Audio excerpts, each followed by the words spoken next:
প্রচন্ড ভালোবাসার পরও আপনি যাকে পেলেন না, তার জন্য মন খারাপ করা কিংবা আফসোস করা নিছক বোকাম।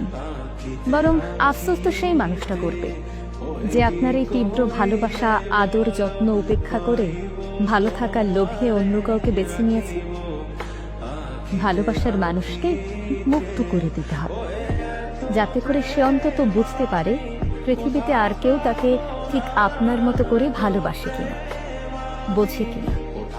আর যখন সেই মানুষটা সারা পৃথিবী ঘুরেও আপনার মতো আর কাউকে খুঁজে পাবে না, তখন সে চরম আফসোস করবে। আপনাকে কষ্ট দিয়ে অন্য কারোর সাথে সেও কিন্তু সুখী হতে পারবে না। হয়তো আপনার সামনে ভালো থাকার অভিনয় করবে, কিন্তু মনে মনে সে আফসোস করবে। পৃথিবীতে সত্যিকারের ভালোবাসা এখন সত্যি দুর্লভ। আর যে কারো ভালোবাসাকে অবজ্ঞা করলো, সে নিজেও কোনো